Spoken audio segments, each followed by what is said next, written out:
In this country, in the United States of America, I think it's impossible not to acknowledge that we as a society idolize the wealthy, that we as a nation have decided that our greatest cultural heroes are those who can make the most money. We have decided that our one last great common pursuit is the pursuit of profits. When taken to the extremes that Jack Welch did it, when it means firing 10% of your workers every year, when it means doing everything you can to pay as little taxes as possible, when it means shipping factories, whole factories overseas, so that all of a sudden in the Rust Belt, there's no good paying jobs, is that worth it? At what point does the pursuit of profits actually lose the plot? And suddenly we got real problems in this country that we're having to deal with. When we lionize the pursuit of wealth at every cost, at what point do we wake up and say, wait a sec, we've actually lost our society here. We've lost our country. And so joining us now is David Gellis.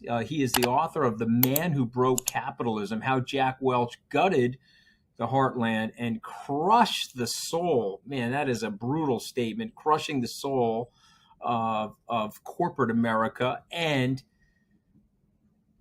how he undid his legacy. So this is a very powerful book. I had the opportunity, David, to read the book over the weekend. Boy, you got into it real hard. I want to start at the top, though. Jack Welch, my opinion. I grew up with Jack Welch. I have a copy of his book that he wrote when he retired. It was autographed to me. I thought he was a superstar. He's the first real celebrity CEO. So let's start with the basics. Why Jack, and why were you the person to write this book? Sure. Well, Anthony, thanks so much for having me. I'm so excited to have this conversation with you because you're one of these people who I know grew up with Welch sort of very much top of mind as you came up in the business world. So why Jack Welch? Well, he was, as you say, the first celebrity CEO, the most influential CEO at the most influential company for the last 2 decades of the 20th century. And he personally groomed, as you know, more CEOs who went on to run other major American companies than any other CEO in history, really. So it was not only the influence he had at GE during his 20 years running the place and turning it into what literally became the most valuable company in the world, but it was also his influence on so much of the economy beyond GE, the other companies, the other CEOs, and hey, we'll get into it, the rules and regulations and expectations about how companies behave.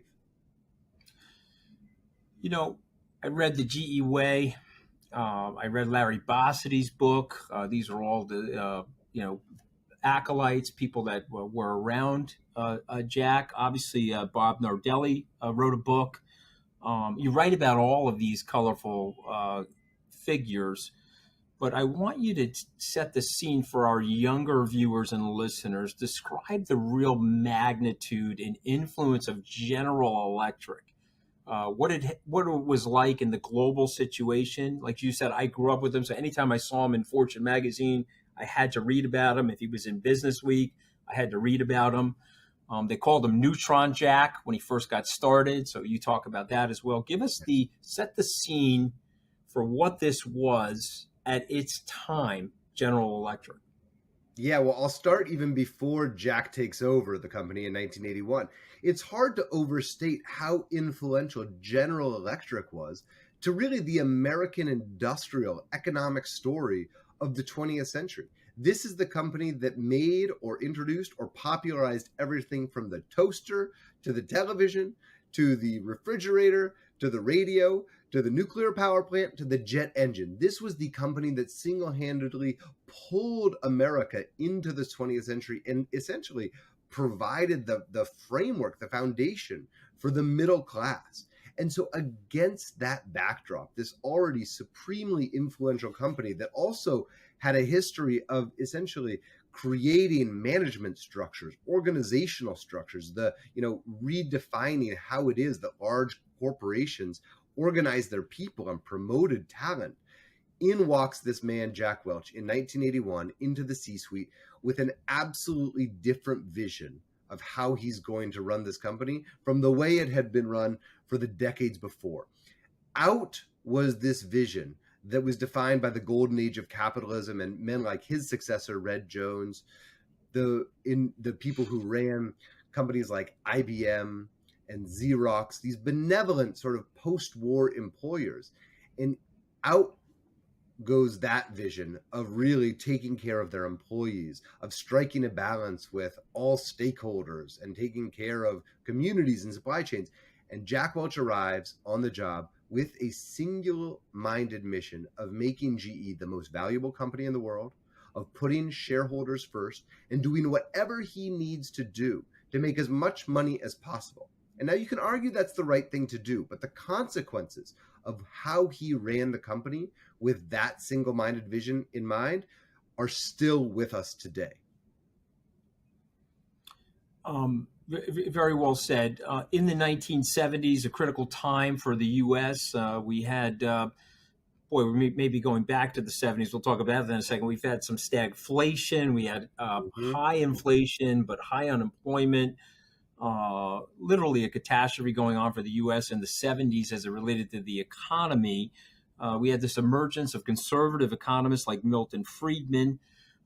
Friedman was a ruthless capitalist. He held the view that companies should be maximizing profits at all costs. Talk us through that time. You cover it in the book brilliantly.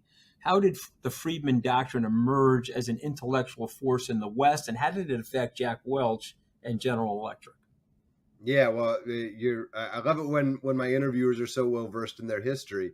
And here's the deal: in those post-war years, the government, obviously, thanks largely to Keynesianism, had a strong hand in the design of the economy. There were more rules and regulations, certainly, than there are today.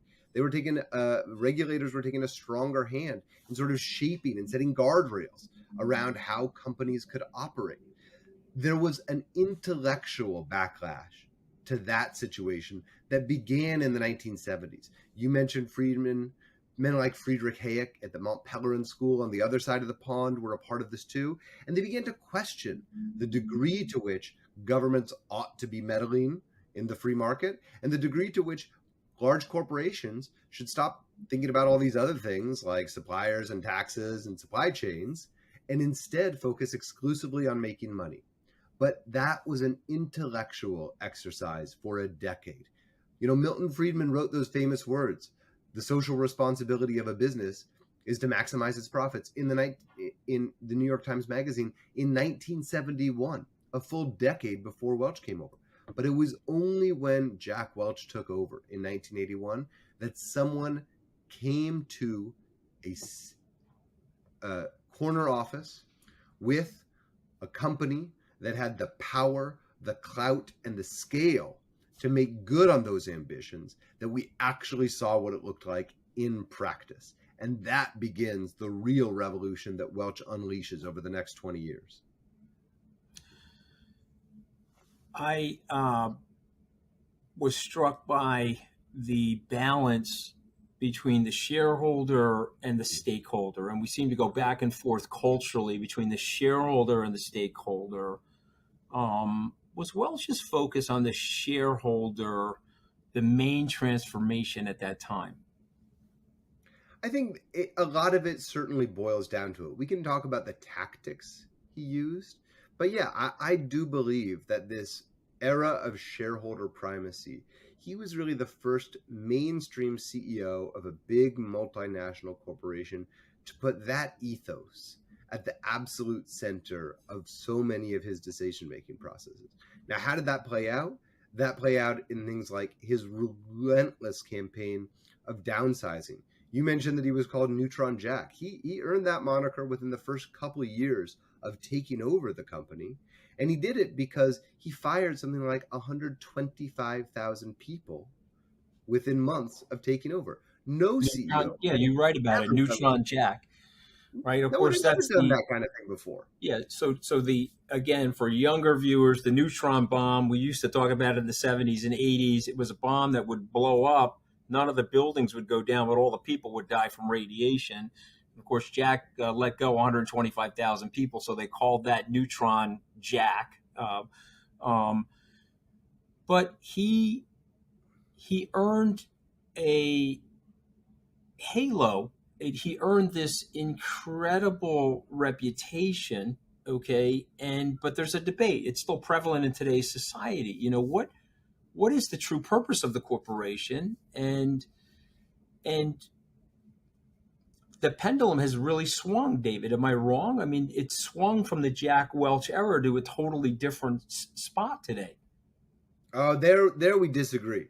I think we may see the glimmers of a transformation, but I make the case that we are still very much living in Jack Welch's world. If Okay. you look at the way companies responded just over the last couple of years, 2.5 years during the pandemic, we time and again have seen them put shareholders first, before workers, before communities, before the government, before the environment. And now, listen, the labor market, strangely, the weirdest thing that has happened, and I'm going to talk about this in the afterword of my book when the paperback edition comes out next year. The pandemic actually turned the labor market, as we all know, upside down. And workers, for the first time in decades, really since Jack Welch came on the scene, have been experiencing real gains. But that was largely the effect not of some new benevolent realization on the part of CEOs that they had a social responsibility to their workers. Instead, for the most part, it was driven by a really tight labor market where they had to start paying more to get the people they needed to keep the lights on. All right. Well, listen, I'm fascinated by your take because you go deep into the well with Jack Welch and GE. So let's talk a little bit about that. Okay, you talk about the M&A space. Jack made 1,000 deals in 20 years, which is sort of unbelievable when you think about it. One of which was acquiring RCA, which gave GE control of NBC, which also changed the business landscape. Okay, but you also write about this. Did it impact the rise of disinformation? Yeah, this is one of the most sort of amazing threads I found. And the disinformation piece, you can see glimmers of it during his tenure as CEO. But I really make the case that the most powerful bit of disinformation that Jack Welch engaged in actually came in his retirement. In 2012, and you can appreciate that from your time in the administration, Anthony, the Bureau of Labor Statistics put out its monthly jobs report on a Friday. This was October 2012. President Obama was up for re-election just a month later, and the numbers were good. For the first time, I think we saw real job gains since the financial crisis, and the economy was looking really good. Jack Welch couldn't believe it, and so he took to Twitter and accused the Obama administration, the Bureau of Labor and Statistics, of fabricating, of falsifying those job numbers to benefit the president politically. It unleashed a font, an absolute torrent of disinformation. Well, he Right also wing went on commentary. CNBC. He also went on CNBC, and they interviewed him related to this. Absolutely, right? And he went on Anderson Cooper. He went everywhere. Everyone started talking about this, but there was zero truth to it. It was one of these suppositions, right? Like it didn't feel right to him, so he put it out there, and all of a sudden, it's very hard to put the genie back in the bottle once a lie is out there. And it went viral, and your former boss, Donald Trump, picked it up and said, the Obama administration was quote unquote monkeying around with the numbers. And it went on and on and on. And this was happening, of course, right, as former President Trump, then just Mr. Trump, was promoting his birtherism campaign, another absolute, font of disinformation that endures to this day. And so, yeah, these two men, who, by the way, were friends and business partners for decades, they absolutely contributed to some of the early disinformation. Reminded me, this is a decade ago, that still, of course, is with us today. Was dying when I finished the book. I was dying to ask you this question. No one knows the answer, but I would love your take. Yeah. Is Jack Welch? Did he create that culture? Was he a part of that culture and responding to that culture? If Jack Welch was the CEO of General Electric today, would he have handled himself differently pursuant to today's culture? What's your take on that?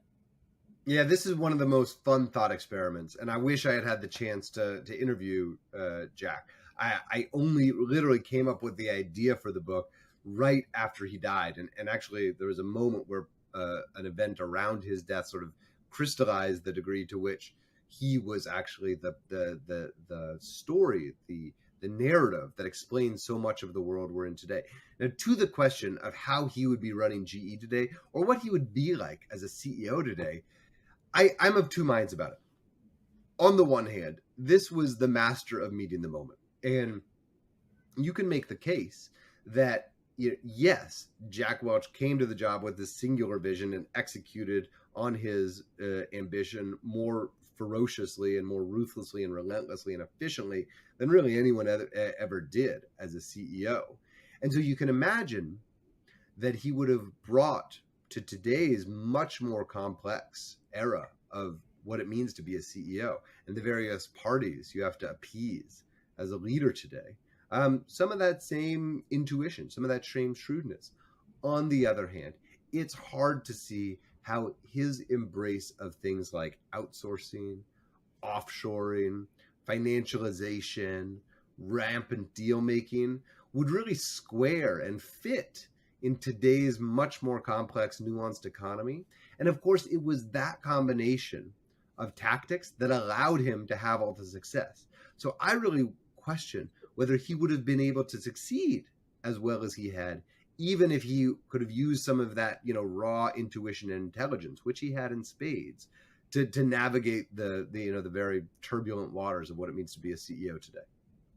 So back in that day, and this is before Sarbanes-Oxley, and this is before all of that financial regulation got put into place, and they were expensing stock options they're not allowed to do anymore, all that different stuff. He was trying to beat street estimates every Mm. single quarter. And there was a string of quarters where he was successful in doing that, David. And there were some times where he was 1 penny ahead or 2 pennies ahead. And a lot of people say there was a lot of accounting shenanigans going on there. What's your response to all that? Yeah, as you mentioned, it was before Sarbox, so we will, I think, never know the details of what was inside, what was going on inside GE and specifically GE Capital during that epic run from sort of the early 90s right until his retirement in 2001. Here's what we can say, though. Jack Welch, from the moment he became CEO, identified GE Capital as really the key to unlocking GE's potential as an absolute financial powerhouse. And what he understood was that technology was changing and Wall Street was about to change. He understood that it was easier to make money with money than it was to make money by, say, building a refrigerator in Kentucky. And he understood that he had the opportunity to create inside GE what was effectively an unregulated bank. And he made good on all those ambitions. And so by the time of his retirement, GE Capital, which started as essentially, a small financing arm, helping customers amortize the price of a big appliance or helping small companies pay off a large power plant or a large piece of equipment over the course of many months or years, he turned that into this absolute hydra-headed financial arm that had everything from Thai auto loans to satellite leasing corporations to high interest credit card operations. And ultimately, it got so bad that as Jeff Immelt chased profits with GE Capital in the years after Welch retired, Jeff Immelt in 2005 buys WMC, one of the country's largest provider of subprime mortgages. So then when the financial crisis hit, who's holding one of the largest brackets of subprime? It's GE. And that Yeah. just explains the degree to which the finance arm absolutely went out of control. And just lastly, I will point out, because I know you asked about earnings. Yeah, during the 90s especially, it was GE Capital that allowed Jack and his team to manage those earnings so smoothly. Now, Jack always denied that they managed earnings, but people like Gary Wendt, who actually ran GE Capital, he acknowledged on the record at the time that of course they did it. That's exactly what they were doing with it. So you're a fascinating guy. Okay. You've got a great writing style. You said something at the beginning of the book that caught all of us, my production team, me. The first sentence of the book is about society and their heroes. What The you mean? case I'm Yeah, I'm going to acknowledge, Anthony, for those of us who are viewing this, but for listeners, behind you there's like a picture of Superman in front of the American flag, and we got a picture of Muhammad Ali, and that to me is just a part of the same conversation, because the question I ask in the very first pages of the book is, who do we hold up as our heroes? And in this country, in the United States of America, I think it's impossible not to acknowledge that we as a society idolize the wealthy, that we as a nation have decided that our greatest cultural heroes are those who can make the most money. And some of that goes right back to the founding of this country, right? There is Adam Smith, there is de Tocqueville at the roots of this conversation. And we have to also acknowledge that we are a melting pot and we do not have a shared religion in common. We are, by definition, a country that has been thrown together. And so it seems to me that we have decided that our one last great common pursuit is the pursuit of profits. And now there could be good to that. I'm not a communist. I'm not a socialist. I'm a capitalist. I understand that the pursuit of profits can result in great things in this country and for individual families. But at what cost? When taken to the extremes that Jack Welch did it, when it means firing 10% of your workers every year, when it means doing everything you can to pay as little taxes as possible, so municipalities don't have the money to pave their roads and pay for their schools, when it means shipping factories, whole factories, not just the jobs, but the factories themselves overseas, so that all of a sudden in the Rust Belt, there's no good paying jobs. Is that worth it, right? At what point does the pursuit of profits actually lose the plot? And suddenly we got real problems in this country that we're having to deal with.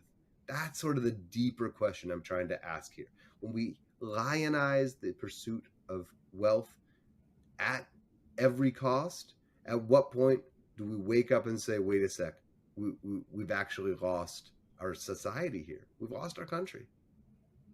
It's interesting because there's a book called American Amnesia, which is addressing your topic, which is basically we found our best way for the middle class, our best way for America, where there was an intersection between the corporate community, the small business community, and American government, and there was a noblesse oblige, if you will, for Americans that were doing well. There was an idea that they were going to figure out a way to pay workers more. They were going to figure out a way to holistically look at the social contract. Henry Ford once said, "I'm going to make sure that I pay my workers enough so that they can afford the cars that they're producing." And it seems like in the 1980s, we sort of lost our way from that. And then obviously there's been a big separation between the CEOs in terms of the multiples of salary that they're making relative to the workers, if you will. Before I go to my fun little quiz here, which you're not prepared for, which I'm going to juice you up on, I want to ask one last question, and that's about the succession issue for Welsh, because you go into it. What do you think of Jeff Immelt? I'll fully disclose he's a personal friend of mine. I like Jeff a great deal. Um, I didn't want to say that to you though to varnish anything you were going to say, but what did you think of what he did there? Should Nardelli have been the person? What do you think happened there? And do you think it was a success? And I think he Yeah. put Jeff in a very tough spot, by the way. Well, listen. A lot of people like Jeff because Jeff is an amicable guy, and that was one of the reasons why I think he was tapped to be Jack's successor. I think anyone who followed Jack was going to have a really hard run. Let's remember what Jeff Immelt's second day on the job was. It was September 11th, 2001. And the world changed under his feet real fast. And within years, you had the collapse of Enron, Tyco, You had the arrival of Sarbanes-Oxley. And so the world in which Jack Welch created the GE that became the most valuable company in the world simply didn't exist within days of Jeff taking over. Now, Jeff and I went back and forth about this a lot in our extensive interview for the book, and subsequently we've had it out in an exchange on LinkedIn. He makes the case that he really tried to, turn the page and create a different GE. I look at all of his decisions and it looks like a heck of a lot of more of the same to me. Now, he had an opportunity, and he acknowledged that in his interview with me. He had an opportunity. There were two. There was one at 9/11 and another in the financial crisis, to take those moments and really fundamentally uproot GE Capital, to really reassess what GE could be and how it could succeed in the 21st century. And what he said to me, he used this one word which I'll never forget. He said it was so seductive. The allure of hitting earnings just one more time. He didn't want to be the guy to miss after Jack had hit for almost 80 quarters in a row. And so they turned to GE Capital one more time for a good earnings report. They kept making those deals. They kept trying to find ways, to repeat the Jack Welch playbook of success. And ultimately, it, of course, doomed GE, which is now being broken up into 3 separate companies. And it's the wrong place in the wrong time. Sometimes your timing is everything in terms of how you're going to handle or execute something. Okay, so the title of my show is it's an open book. Okay, so since I'm an open book, David, each week I ask my guests to humor me with the following couple of quizzes. Okay, so I want you to bear with me. This is an off-the-cuff conversation.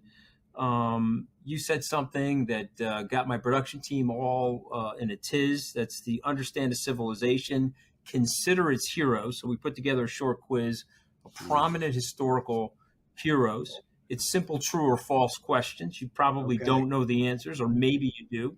Okay, but you got to cuff it. Okay, you got to say true or false. All right. Okay, ready? Cleopatra was the only female pharaoh to rule ancient Egypt. True or false? False.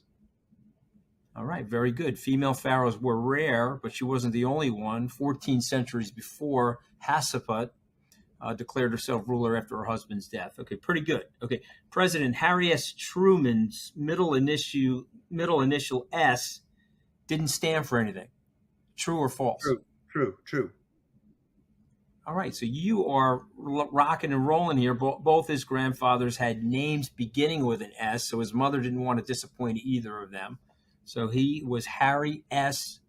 Truman. His middle name was S. Love that? Okay, King Henry VIII of England had servants whose job was to wipe his bottom after he used the bathroom. True or false? True. All right, you are rocking, rolling. They were called grooms of stool. These poor sons of bitches. Okay, during his reign, King Henry VIII had all 4 knighted for wiping his ass. Okay. Number 4, Roman Emperor Caligula made one of his favorite swords a senator. Say that again. So, the Roman Emperor Caligula. He made one of his favorite swords a senator. True or false? Made it a senator? Yes. I'll go true. Okay. All right. So I got you there. See, that I had to spin you there. Okay. Because Caligula actually made one of his favorite horses a senator. The sword was an inanimate object, but he was a crazy bastard. Okay.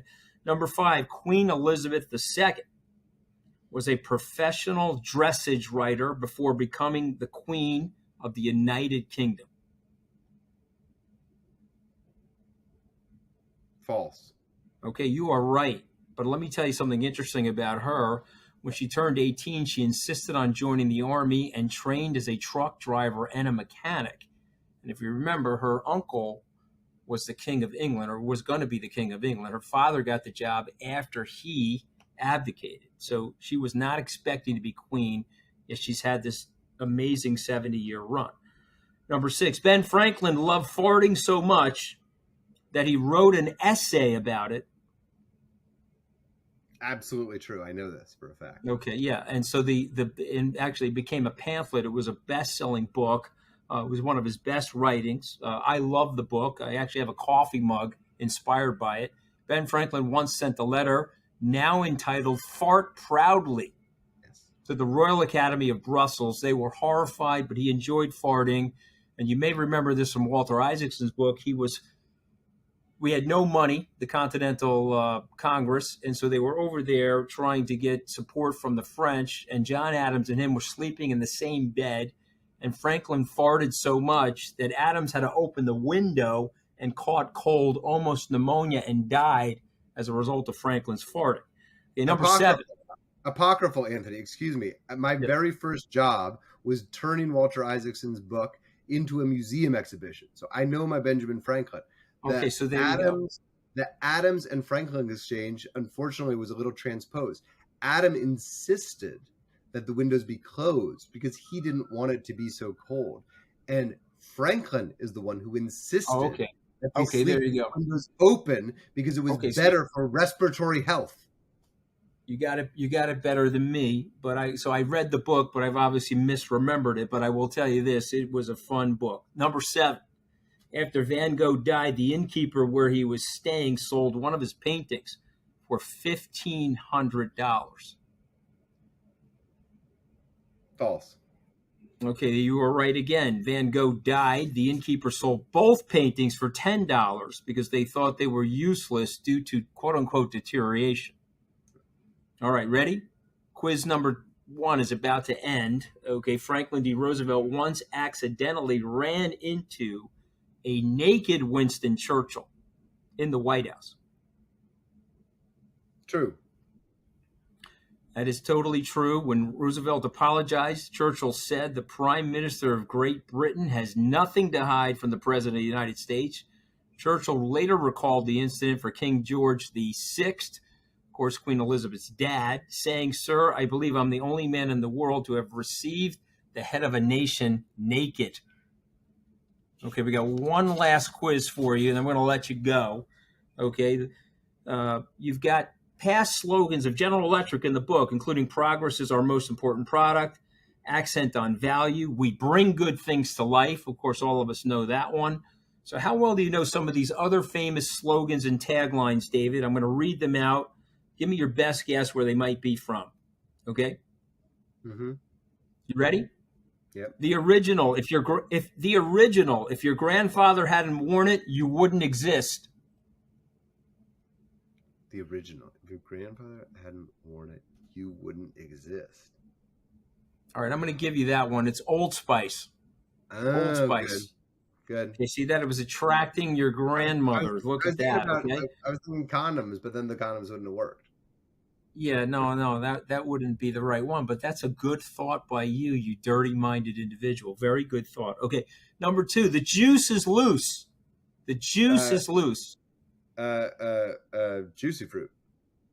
Okay, you're close on that. It's Starburst, the Oh, candy Starburst, Starburst. right?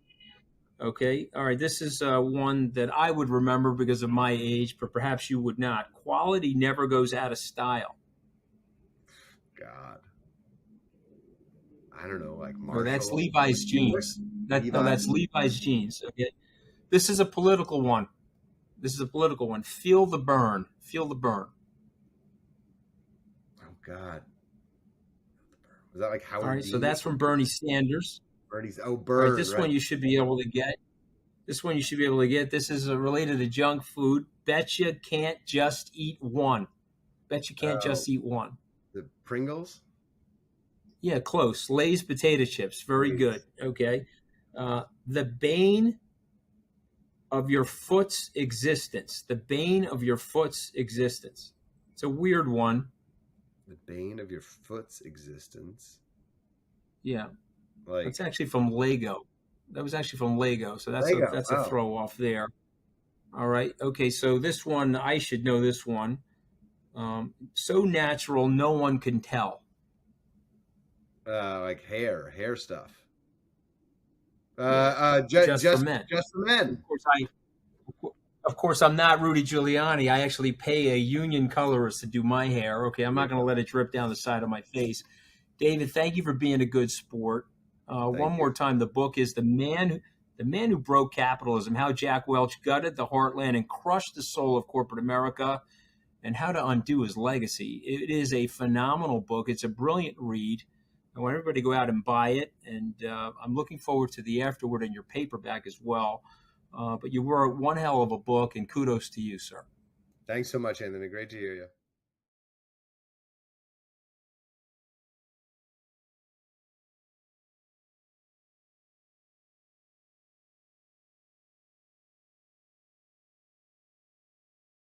What I think killed JFK, you want to hear my theory? If you look in the 60s, who we thought killed JFK, it was the height of the Cold War. So our great enemies at the time, it must have been the Russians, it must have been the Cubans. If you look in the 70s, as Watergate breaks, mistrust for the government reaches all-time highs because of Richard Nixon. Guess who we start blaming the Kennedy assassination on? We say it's an inside job. The government did it themselves. The CIA did it. LBJ did it. In the 80s, the Godfather movies peak. Guess who killed JFK? It was the mob. So decade by decade, if you want to know who killed JFK, it's whoever America's most afraid of at that moment in time. And JFK has always been that to us. It's always been a mirror, as all conspiracies are, that show us what we're most afraid of. So I know Lee Harvey Oswald took that shot. Do I know whether he was funded or what he was doing in Russia all those years? The sad truth is, anyone who tells you what happened doesn't know, because Jack Ruby pulled the trigger on Lee Harvey Oswald. And the moment Jack Ruby did that, he denied us the answer.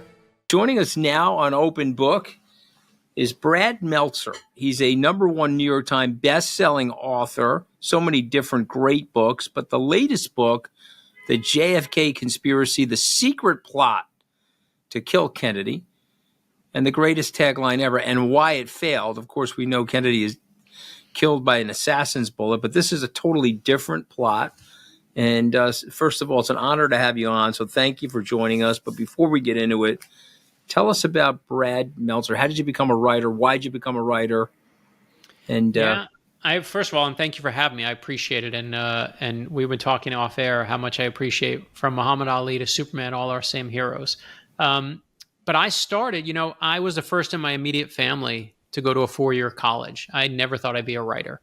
And when I graduated college, the job I went to work at just didn't pan out. The guy who was running it wound up leaving the job. He was going to be my mentor, and I thought I wrecked my life. So I did what everyone would do. Anthony, what I know you would do in a moment where you think you wrecked your life, I said, I'm going to write a novel. Hey everyone, it's Anthony Scaramucci here with some straight talk. Let me tell you, we've got 85% of our viewers who haven't hit the subscribe button yet. What's up with that? It hurts. Listen, I made my career by going all in. Right now, only 15% of our viewers are part of our subscribed family. So please take action. This helps us book more amazing guests. Hit subscribe, join our community, and let's turn these numbers upside down. Now back to the show. And I didn't know what I was doing, but I just thought everyone has one story in them. So I wrote my first novel. My first novel got me 24 rejection letters. There were only 20 publishers at the time, and I got 24 rejection letters, which means some people were writing me twice to make sure I got the point. But I fell in love with the process, and I said, if they don't like that book, I'm going to write another, and if they don't like that book, I'm writing another. And this week after I got my 23rd and 24th rejection letter, I started my second book, and that was the one that sold. And so I'll be the first to say I got lucky. But you got some big fans, though. You got some presidents that are fans, right? I mean, I think if I remember correctly, you got George Herbert Walker Bush. Bush 1 as a big fan of yours. You've spoken at his library. I think he handed you the secret letter that he left for Bill Clinton. Am I right about all this? Yeah, he did. He gave it to me. In fact, so yeah, Bush 41, 43, I know well. Clinton himself, they listen, I'm so thankful I've gotten to, I've met every president since 41 up. But 41 and I had a really amazing relationship. In fact, I couldn't even tell this story until a few years ago. But when he was dying, what no one knew and we couldn't say at the time was they were bringing his favorite writers to come in and read to him on basically his deathbed. And I got the call. And I was in Kennebunkport, Maine. I went down there to the compound, and my wife and I are there. The Secret Service say to me, listen, Brad, he's sleeping a lot right now. He's going to fall asleep 5 minutes in because he's sleeping most of the day at this point. So just read to him for 5 minutes, 10 minutes, and say goodbye. I said, you got it. Honored to be here. Secret Service leave. It's just myself, my wife, President Bush, and his service dog, Sully. And I can see he has a stack of books on his desk. And one of them is my book, The First Conspiracy, a nonfiction book about a secret plot to kill George Washington. And he and President Clinton have both given me really beautiful blurbs in it. They had early copies of it. But this one looks like it's been read. I can't tell you how many times. It's dog-eared. And I say, sir, you want to read this one? He goes, mm-hmm, because he can't speak anymore. He just says, mm-hmm, or uh-uh. And sure enough, I start reading. And 5 minutes in, he falls asleep. And I'm like, I'm just going to finish this chapter. And the chapter I brought to read him was the moment where George Washington, for the very first time, has the Declaration of Independence read to his troops for the first time. And so I get to those words, Anthony, those words we all know. We hold these truths to be self-evident, that all men are created equal. And in that moment, President Bush's eyes pop open, and he's just locked on me, wide awake. And I get to the end of the chapter. I'm like, you want to read another chapter, sir? He goes, mm-hmm. I get to the end of that one. You want to read another, sir? Mm-hmm. And another? Mm-hmm. And instead of being there for 5 or 10 minutes, I'm there for an hour. I say goodbye to him. I know I'm never going to see him again. And, you know, it was one of the most humbling moments of my life to read about the very first president who at that point, who was the oldest living president of these United States. So I still don't know how I've been lucky enough to kind of stumble into things like that. Well, I'm glad you told us. So I did not know that story. I knew the story about your closest to the president, and I'm honored that you told that story on my podcast. Thank you. I want to go to an abrupt transition, though. So somebody that's a little bit more sinister. Bush 1, I've had the chance to meet with him. Of course, I worked for Bush 2, and I thought he was one of the greatest living Americans in so many different ways. World War II decorated and so forth. And it was sad when he passed. Richard Pavlik. Who is Richard Pavlik? And why is he overlooked by history, other than by Brad Meltzer, frankly? I did not know until I opened your book and started it. I didn't know who he was. Yeah, it's a crazy story, right? We all, you know, so this is the book I wrote, the new nonfiction book called The JFK Conspiracy, about a secret plot to kill Kennedy that really happened at the start of his presidency. And we all know the one from Lee Harvey Oswald that eventually kills him, but there was a plot in 1960, just after Kennedy's elected, in December. He goes down, this assassin named Richard Pavlik is a disgruntled postal worker, and he puts 7 sticks of dynamite in his car. He goes to and follows Kennedy to Palm Beach, Florida, because he thinks that Kennedy's Secret Service protection is less there, which he's right about. And he knows every day, every Sunday, that Kennedy goes to a 10 a.m. church service. And so he sits outside his place right before 10 a.m. Sure enough, JFK is right on time. JFK comes out to his car. All Pavlik has to do, this assassin has to do, is hit the gas on the car, hit the little trigger mechanism he's built, and truly, Anthony, boom, will go the dynamite. And I won't ruin the ending. I think I just ruined chapter 1 of the JFK conspiracy, but that's chapter 1. But what saves his life in that moment, what saves JFK, is one of the most crazy JFK stories you've never heard in your life. And it all really happened. And the reason you don't know the story, because I was like, how does no one know this story? It was a huge story in Florida where it happened. It was about to go nationwide. And the day it was going to go nationwide, there were 2 airplanes that crashed over New York City. And when they crashed, everyone died on board, both planes, except for one boy. This one young boy is a sole survivor. And America becomes obsessed with this kid. And all the attention swerves to this kid. And so Richard Pavlik's story with JFK and trying to kill him becomes a footnote to history until Josh mentioned I, my co-writer, decided to write the JFK conspiracy. And then obviously we started telling the full story about it. No, it's interesting. You know, Farrah Fawcett died on the same day as Michael Jackson. And of course we remember her fondly, but it was her death was eclipsed by his. And this stuff happens. It's right as a media Bigfoot, as we say, right? But what talk about the First Lady for a second, because you guys write beautifully about the First Lady, you and Josh. Take us through her influence. What surprised you most about Jacqueline Bouvier, a fellow Long Islander of mine, Jacqueline Bouvier Kennedy? So here's the thing: is we've turned the Kennedys. We know them as like the perfect husband, the perfect wife, the perfect hair, the perfect teeth. She's got perfect style, and they got the compounds, and it's a cliche. We turn them into a cliche, and they're far more complex than that. And what stole the show when we were writing the JFK conspiracy, what stole the show was Jackie Kennedy. And I didn't know much about her. Again, I just knew her as like the most beautiful first lady who redoes the White House and just has all the charm and everyone loves her. And she's so amazing. And because you see what she has to go through. Because JFK, we start the book with his World War II heroics. He's this amazing war hero. He hits a PT-109, a Japanese destroyer, like blows his boat to bits, and he puts a member of his, one of the other sailors on his back, swims for miles with this unconscious guy on his back, and it's JFK's awesome, amazing hero. In fact, when he gets his honors and gets honored as a hero, he can leave World War II. And his father's like, "You're done, son. Let's take it home. You won. You survived. Let's go." And JFK's like, "No, I'm not done. I'm not having my dad make an excuse for me. I'm going to go and actually fight and do more good." And so you're like, this guy's the greatest guy in the world. And then he marries Jackie. And when they're engaged, one of JFK's closest friends goes up to Jackie and says, "Jack likes women." And basically says to Jackie's face, he's going to sleep around on you. And I won't ruin it. You'll see all the affairs that we talk about in the book. But Jackie has to deal with this guy who, is JFK the greatest, amazing war hero who gives us idealism and takes us to the moon? Or is he this terribly reckless husband who, when she gives birth, he's not there. She hemorrhages, he's not there. She's dealing with the christening and all the stuff by herself, has to go to the White House by herself.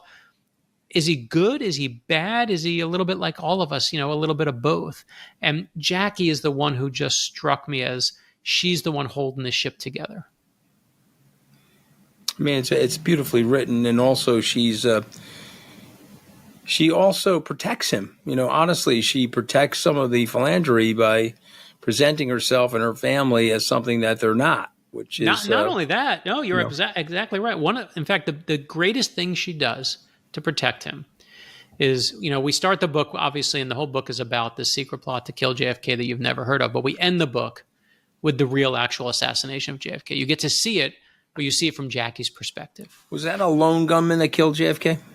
Depends who you want to talk to. Let's talk about that in the next question, because we should talk about that. So we do the whole ending, we do the whole finale of, you see it from Jackie's perspective. And when I was researching the book, I'm like, where's Camelot? When does Camelot enter the picture here? Everyone associates Camelot with JFK and the Kennedy administration. And what I finally realized and figured out is it doesn't enter while he's alive. It's after he dies. When his brains get splattered all over his wife's beautiful purple dress, it's a disaster, obviously, affects the whole country. And everyone wants an interview with Jackie. And she's not granted an interview with anyone. And she finally says to Life magazine, "I'll give you one interview for their special JFK death issue." And this reporter comes to her house late at night. Reporter shows up at like 8 o'clock. He's there till after midnight. She's rewriting the reporting with him. And she tells a story, exclusive story to him, that when JFK was in pain, when his back was bothering him, he would sit up in the White House, and when he couldn't fall asleep, Jackie was the one who would go and put this record on, the one record that she knew brought him peace. This song, this play about a place called Camelot. And Jackie, at the start of her career, was a reporter. She used to ask questions on the street. So she was a member of the press.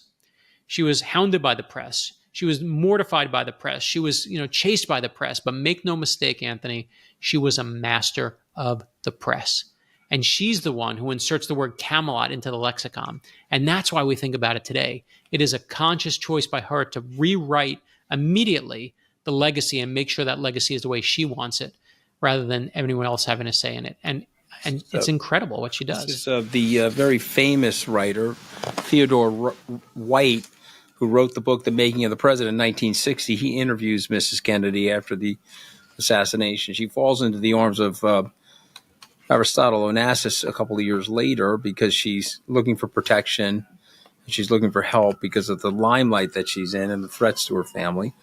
It's quite a compelling story. Was he killed by Lee Harvey Oswald? Yeah, so let's talk about that. So here's my take. So I know the guy who's read every single page that's been released from the archives. I sit on the board of the National Archives, I'm proud to say, and it is amazing to look at it. And the sad truth is, anyone who tells you what happened doesn't know, because Jack Ruby pulled the trigger on Lee Harvey Oswald. And the moment Jack Ruby did that, he denied us the answer.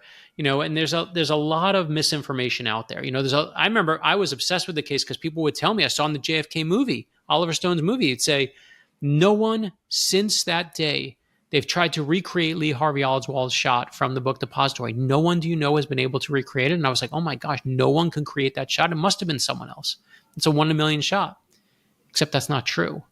That shot's been recreated dozens of times by Marines. In fact, good Marine sharpshooters have to shoot from that distance regularly. And why did Oliver Stone do that? He said he purposely put misinformation in his movie about JFK to offset the misinformation that he used to see in the Warren Commission. So my answer is, don't get your history from Hollywood movies. As for what I think killed JFK, you want to hear my theory? So if you look in the 60s, who we thought killed JFK, it was the height of the Cold War. So our great enemies at the time, it must have been the Russians, it must have been the Cubans. If you look in the 70s, as Watergate breaks, mistrust for the government reaches all-time highs because of Richard Nixon. Guess who we start blaming the Kennedy assassination on? We say it's an inside job. The government did it themselves. The CIA did it. LBJ did it. In the 80s, the Godfather movies peak. Guess who killed JFK? It was the mob. So decade by decade, if you want to know who killed JFK, it's whoever America's most afraid of at that moment in time. And JFK has always been that to us. It's always been a mirror, as all conspiracies are, that show us what we're most afraid of. So I know Lee Harvey Oswald took that shot. Do I know whether he was funded or what he was doing in Russia all those years before, during the Cold War? Those answers are lost to us, and the ones I'm still chasing. But you think he shot him? I know he shot him. No, he definitely shot him. The only question is he being funded by someone else? Is he put up to? But Lee Harvey Oswald took that shot. So when you look at the Zapper film and the shot looks like it's coming this way, you think it came in this way? I mean, when I talk to the Secret Service about it, and anyone who knows about ballistics, when a bullet enters your body, it's magic. It really is. Same thing with knife wounds. Like, why does some person get stabbed and it hits all their organs, and another guy gets stabbed in the same exact spot, hits nothing? So, trying to look at the end result as opposed to where anyone else was or where's the footage. And the one thing I know for sure, this is the one thing I know for sure. People can't keep secrets. They can't keep their mouth shut.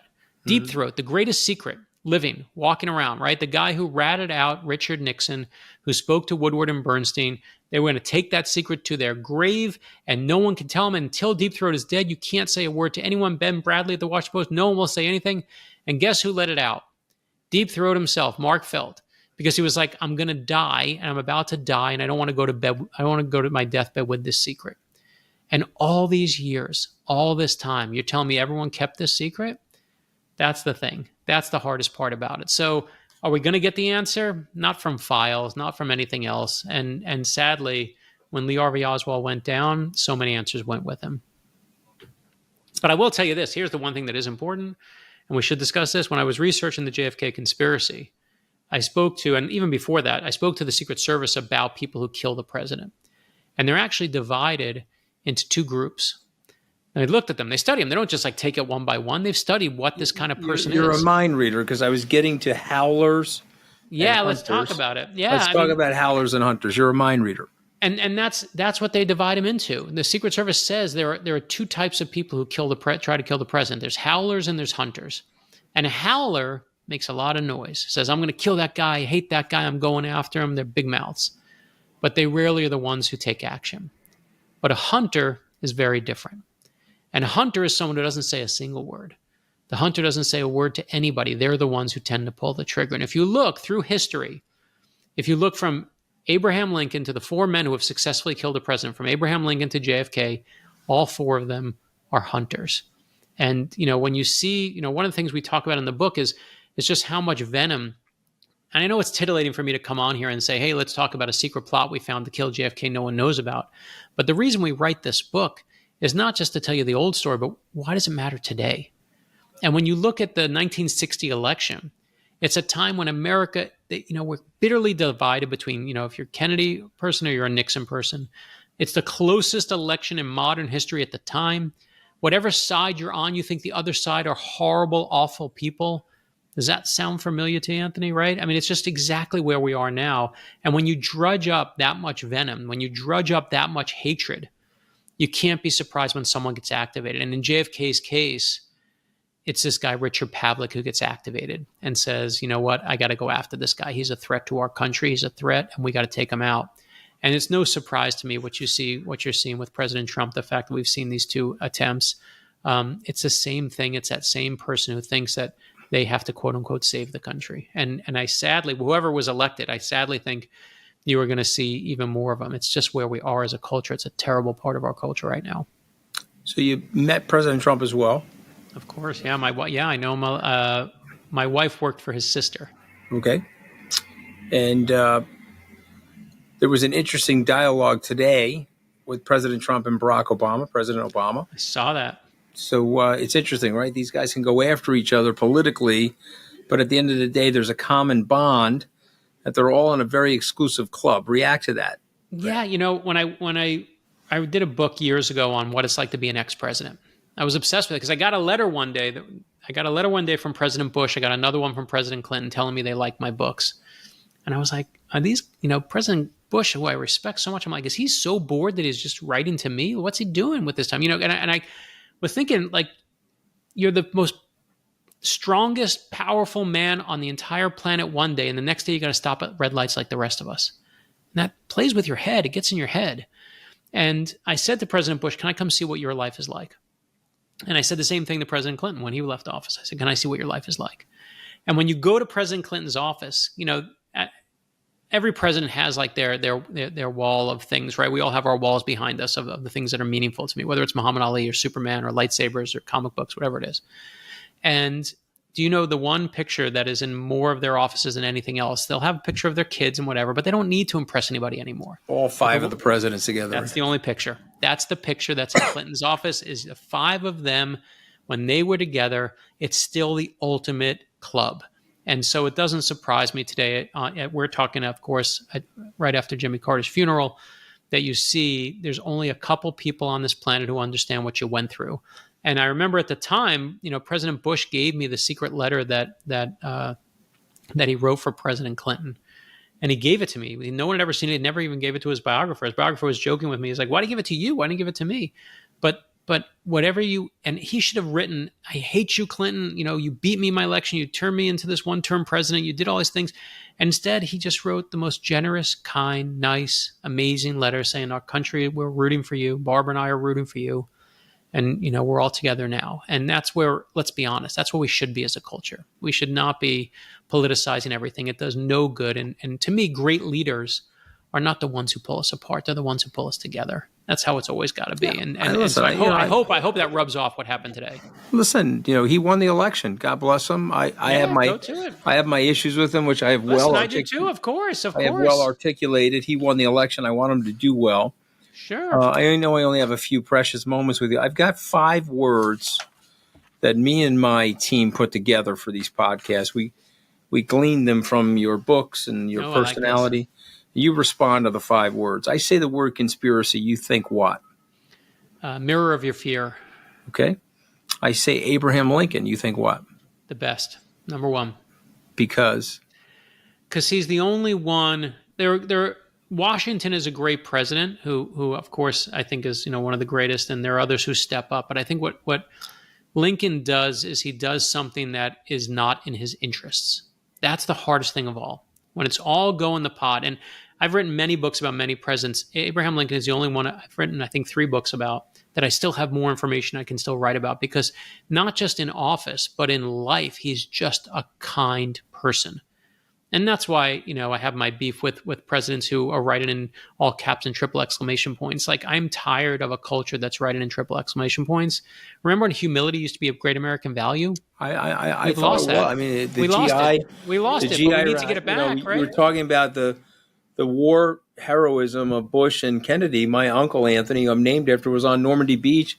Never talked about it. Right. Never had to say, look what I did, me. Mm-hmm. And to me, Lincoln was that guy who and listen, is he perfect? Of course not. No one's perfect, but he's, to me, if you said who's the best president, Abraham Lincoln wins. Do you know the origin of April Fool's? It's my birthday. I do. That's why I'm bringing it up. Do you know the origin? I used to know it. I've actually forgotten. When you say it, I'm going to go, yeah, that's right. Well, they changed the calendar. They changed the calendar. Okay, right, because the months are named differently, right? That's the month that they put in. Yes, and the Gregorians changed the calendar. Right. And so there was that's why the months don't match up with the actual things. Exactly. And so there's a group of people that were celebrating the turn of the year on April 1st because it was more consistent with what the old calendar was. And so the monks said, well, you're celebrating the Happy New Year, the New Year on April 1st, you're a fool. It's April Fool's Day. We're going with January 1st. That's right. Well, All that right, was but my that's you're birthday, you're of you're course. you're a good Aries. You're obviously a fire sign. Okay, let's keep going. George Washington.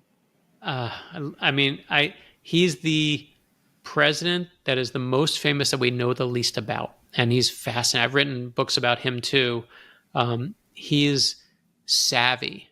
I mean, he walks in to the Continental Congress for the first time, and he's the only guy that shows up in a military uniform. He is not stupid. He knows there's going to be a vote that day. And when they're looking for a leader, hey, maybe it should be that guy who's taller than everyone else and wearing the best clothes. And that is some savvy stuff. But here's my favorite Washington story is George Washington. This is why I love him. We all tell the story that George Washington is the best president, that we held hands and we thought about democracy and we beat the British, the greatest fighting force at that point in time. And that's a nice story, but it's not a true story. In truth, George Washington, in the beginning of the war, we got our butts kicked. He didn't have the experience that the British generals had. And so he gets pinned back to the East River in one of the earliest battles. And it's the moment where George Washington should die. He's got the East River behind him and the British in front of him. He's done. It should be over. And what he does instead is the thing that great leaders should always do, which is improvise. And in the middle of the night, as this fog rolls in, they start commandeering every boat that they can find along the East River, big ones, small ones. And he starts putting all of his men aboard. And he won't get on board until all of his men get aboard. And not just the big important ones, but the lowest ranking ones. And not that this is the moment that saved America. There are plenty before and plenty after. But to me, leadership is not about being in charge. It's about taking care of those in your charge. And that's what George Washington does best. Yeah, and good leaders eat last, right? We know that from the military. Well, Simon Sinek, that's my buddy. Yep. He's the one who said it to me. I just was texting with him. Jackie Kennedy. Oh, man. You're picking all the savvy ones. Jackie Kennedy is, I was going to say savvy again, but I use that word, but she is a mastermind. That's the word I'll go back with. For the reason we spoke about, for the way that she put Camelot in there and held this ship together as the waves were going and the lightning's coming down and she's hemorrhaging and this woman is holding this all together with a grace unbeknownst to anyone. JFK. Complicated, baby. He is complicated. I mean, it's funny. We did the first conspiracy about the plot to kill George Washington. We did the Lincoln one about the plot to kill Lincoln, the Nazi conspiracy, a plot to kill FDR, Stalin, and Churchill. But this was the one with the hardest ending, because you don't have to deal with Lincoln's death to understand Lincoln, but you can't see JFK without understanding JFK. And so Josh wrote a version, and I was like, "That's not the right ending." I wrote a version, like, "That's not," and we kept going back and forth trying to pick it. And we finally, I won't ruin the ending, but like his great inaugural address says, it is filled with hope. It's filled with coming together, but it's filled with that idea that we must begin. And that's what he starts for us. He starts our starting point of that American dream. And I think to this day, for JFK, for some people, he's the birth of that celebrity president. He's the guy who gives us that American dream that's different than previous American dreams, but that American dream that's like, I can attain it in the suburbs and it's mine. And for some, Ronald Reagan stands for that. For some, Barack Obama stands for that. For some, Trump stands for that. Mm-hmm. But all of them are none of them are doing what JFK did and had it together. Like, it's an interesting job because there's not too much power in that job. This is the weird part about it. I know, but no one made it look as good. Right. It's an interesting job. Listen, I wish Trump well. What's next for you, Brad, before I let you go? So we do, I have my line of kids books. We do JFK Conspiracies out now. In our kids books line, we do an I Am Sally Ride and We Are the Beatles comes next. And then in March, I did the commencement address at the University of Michigan for my son's graduation last year. And it was about making magic and this inspirational book of things you need to make magic in life. And they're doing a book version of that from the parts that went viral. And that comes out in March. So we're doing 3 books in 3 months. And then, Anthony, buddy, I need a nap. All right, well, take a good long nap. You deserve it. Okay, the title of the book is The JFK Conspiracy, The Secret Plot to Kill Kennedy and Why It Failed. It's from Brad Meltzer, who's a best-selling author and a great storyteller and a phenomenal guy. And I really appreciate you joining us today on Open Book. No, appreciate you, man. Appreciate you very much. Let's do it again, please, sir.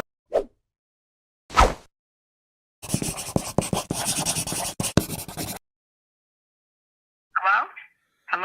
All right, you ready to come on the podcast, or as you say, the cash go pod? ahead, baby. Come on, you ready? I'm here. All right, Thank Ma. you, baby, for everything. All right, Ma. I had an author on that talked about a assassination threat that Kennedy had before he even went into the office of the presidency.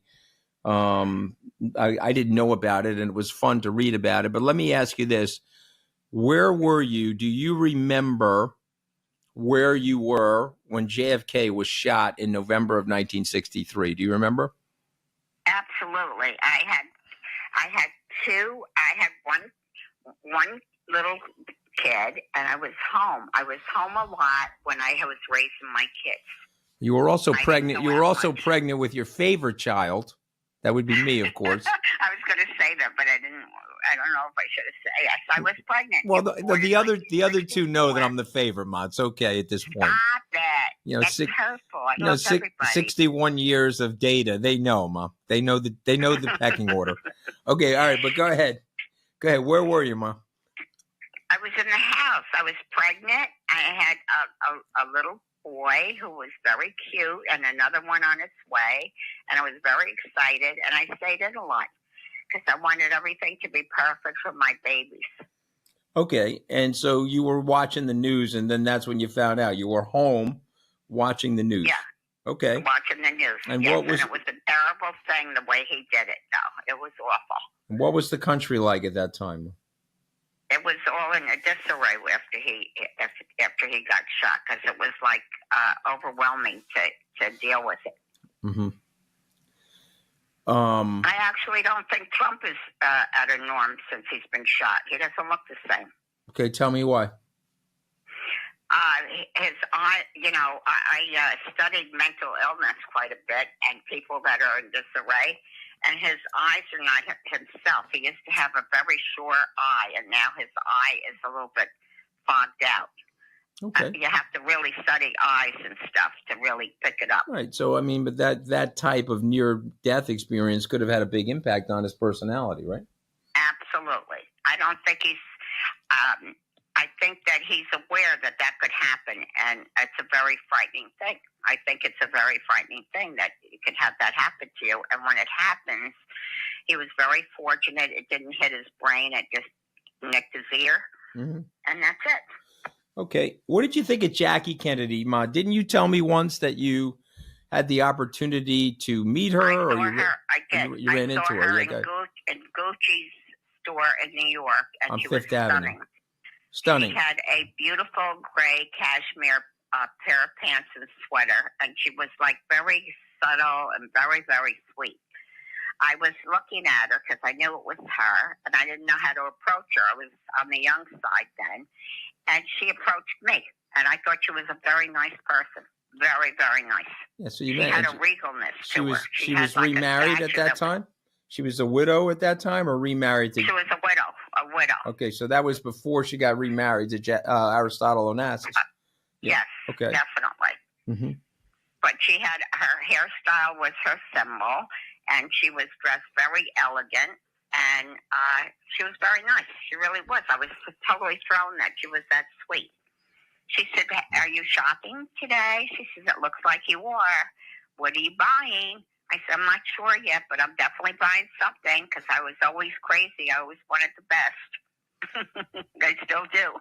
Yes, we know, Ma. We know from your Hermes scarf collection. We do know that we do know you're buying, Ma. I've shut off my American Express notifications due to your buying. Yeah, you're very good to me. You are very, very, very good. Okay, I Ma. tell my friends Okay, that Ma. my son buys my toilet paper. All right, Ma. He All buys right. everything.